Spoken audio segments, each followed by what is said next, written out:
Mr. Chairman. Yun na, very clear na dito, established na rito na nung last hearing, we were all here, at sinabi nila, they were serving warrant. Remember? At meron silang hawak na warrant. Sinabi nila. Sinabi nila. Hindi na sinabi na may hawak silang warrant, ha? They were serving warrant. Ang sinabi nila dito. Nagsabi ba kayo na hawak niyo warrant? May dala kayong warrant? No, they said they were serving warrant. Nag-serve kayo ng warrant, di ba? Operation? Yes, Your Honor, magsaserve po kami nun. Pero hindi, Ano isi-serve niyo kung wala kayong dalang warrant? with due respect, Your Honor, lahat po yun ay documented from pag-alis namin. Actually po, planned operation dahil po pinlano po namin yun, naka-logbook po yun, naka-blatter. At So, naka-blatter, nalalakad kayo, mag-serve kayo ng warrant? yes, Your Honor. Saan Your na yung Honor, blatter? Saan na yung blatter na yan? Okay, Mr. part Chair. po yun sa sorry, mga sorry. sinabit Okay, namin na ayan na naman, ayan na naman, Mr. Chair. Palagi nadudulas, magsaserve sila ng warrant. At again, kumukontra naman sinasabi ni Colonel Arnedo, yung kanilang PD, na walang warrant dahil sila ay nagkikasing lamang. Again, hindi na naman tumutugma. Ang daming hindi pagtutugma-tugma. Covert operation, hindi, hayaan mo siya magsalita. Let him speak. Do not stop him. Isa ka pa. See, sandali, hindi, I'm not talking to you, sir, Colonel po. You see? Sinabi niya, they were serving the warrant, which means they have the warrant in possession, because if you're serving the warrant, then you must have that paper. Yes, dapat. Kaya nga, di ba? Simple English. They were serving the warrant. So, merong hawak So, sila. saan ang warrant nyo at that time? Bakit hindi kayo nagdala ng warrant? According to your dala po PD. ng warrant officer ko, Your Ha? Honor. Ako po yung sinasabi lang hindi may dala, pero yung warrant officer ko po ay meters lang po ang layo sa akin. Sinong warrant officer nyo at the time? Police Corporal Joel Dicen po, Your Honor. Ikaw? Yes, Your Honor. May dala kang warrant ng time na yan? Nasa bulsa ko po, Your Honor, kasi po magsaserve po kami ng warrant of arrest. Kaya nga, paano kayo mag-serve kung walang warrant? So, dala-dala yung warrant. Dala po namin, Your Bakit Honor. sabi mo na walang warrant? Magbabalidate pa lang kami that time, Your Honor, nung... Sandali. Mr. Bakit Chair. mo sinabi na walang warrant? Mr. Chair, alis na lang ako rito. Hindi ko matiis. Nakikita ko na parang itong mga pulis pinagluloko. I'm sorry, I have to walk out. Hindi ko kaya to.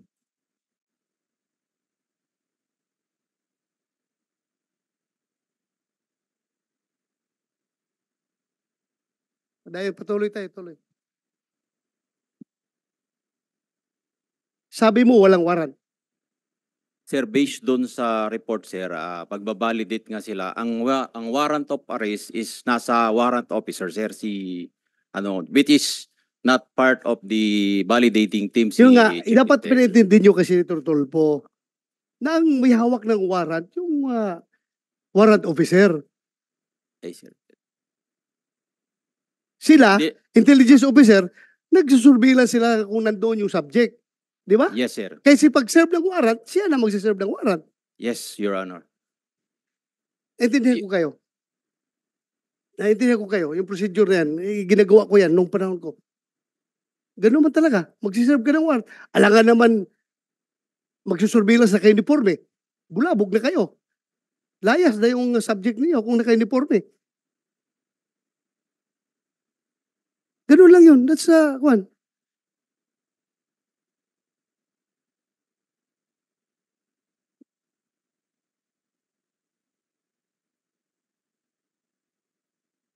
Mahirap yung ako.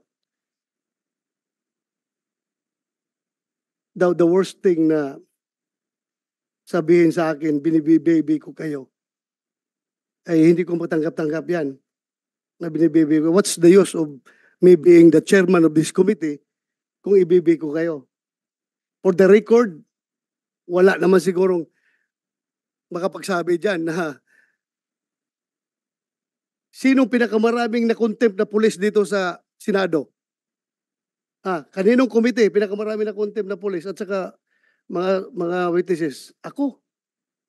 Kaya wala akong pakialam kung sino kayo, kung dati ko kayong tao, basta kamali kayo, mamalasing kayo sa akin.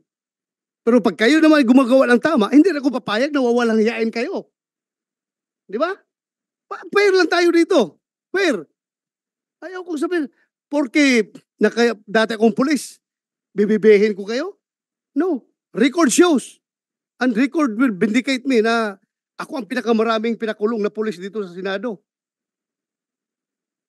Ako ang pinakamarami. Pero record shows also, kapag nakita ko na ang pulis ay totoo ang sinasabi, ay by all means, dipinsahan ko rin yung pulis. Di ba?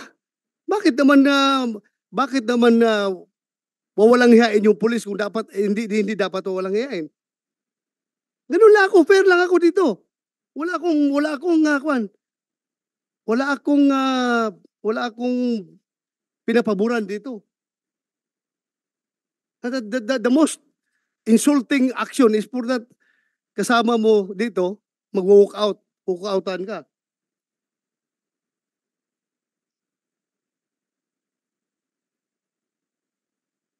Anyway, that's his prerogative. Kung ayaw na niyang makinig sa hearing, kanya na yan. Ako lang man, I am trying to be fair here. Wala akong bias dito. Kahit na sabihin nyo, dati akong chief PNP, ang dami ng pulis minala sa akin. Ako lang, fair lang ako. Ayaw ko lang rin na masyadong kinakawawa yung pulis na dapat hindi naman kakawawain. Respetuhin lang rin natin dahil kung ano yung right ng mga complainant na civilian, ganun din ang right ng mga pulis. Fair lang tayo. Yun lang sa akin. Ayaw kong ma-accuse ako na binibaby ko kayo. Never in my pagiging chief PNP o mayroon na magsalita dito. Everything is recorded. If you know me, you will realize, para sa inyo nakakilala sa akin, if you know me, you will really know me.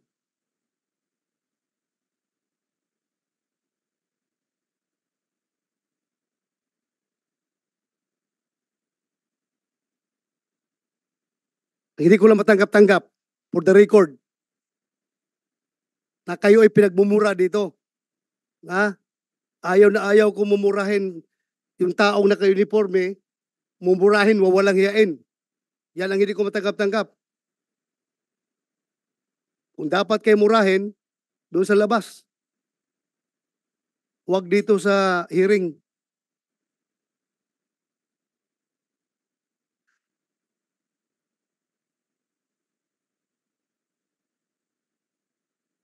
Kasi alam ko gaano kahirap maging pulis. Alam ko.